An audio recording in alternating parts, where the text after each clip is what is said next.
done. Easy peasy.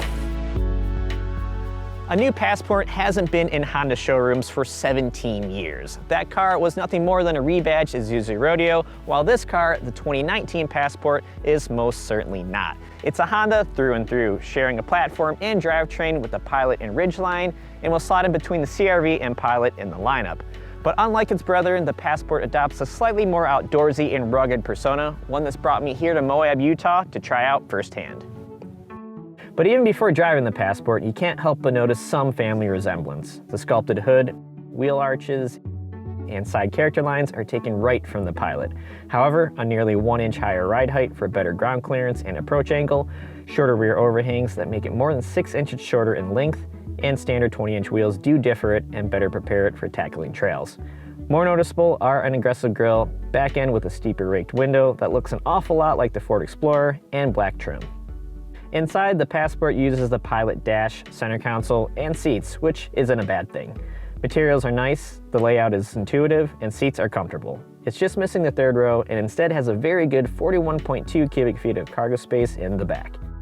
Putting the fold flat second row seats down grows space to nearly 78 cubic feet with another 2.5 of underfloor storage. Taking care of infotainment in the base Sport model is a 5-inch touchscreen unit, but EXL, Touring, and Elite models get an easy-to-use 8-inch display audio system with manual volume knob, satellite radio, and both Apple CarPlay and Android Auto. Touring and Elite also receive navigation, 10-speaker audio setup, and Wi-Fi hotspot.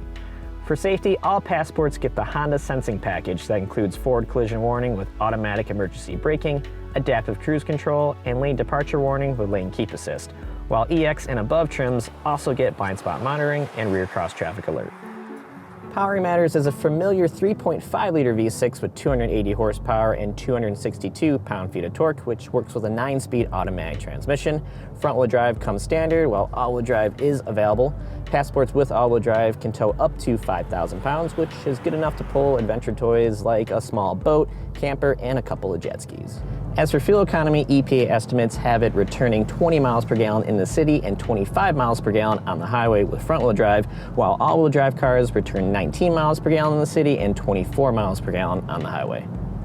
Out on the road, there's good grunt from the slick V6 that gives off a nice low growl when you pin the throttle. Transmission tuning is on point with smooth launches and quick gear changes, and I'm happy to report that gear hunting is no longer an issue, which wasn't always the case with Honda's 9-speed. Tuning for the steering, suspension, and brakes were massaged compared to the Pilot, so steering is quicker but still lightly weighted. Firmer shocks and springs keep it nicely planted through corners with minimal body roll, while still offering enough dampening for a nice ride on the 20-inch tires. The brakes also feature a shorter pedal stroke, though I would like a slightly stronger initial bite to go along with the sportier steering and suspension.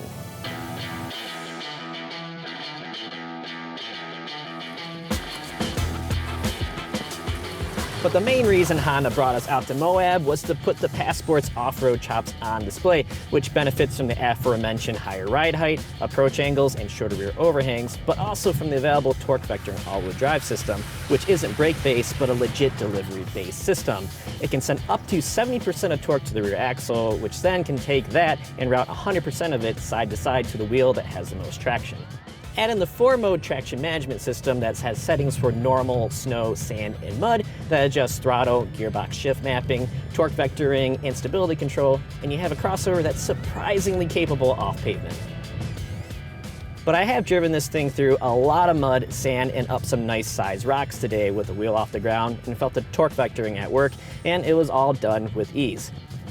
That's all stuff that I'm guessing most owners aren't going to even come close to encountering when they're going to the mountain bike trail or lake to go kayaking, but rest assured, when Honda says the Passport is capable of light off-roading, they aren't lying. And to top things off, it's quite a bit of fun to sling around out here.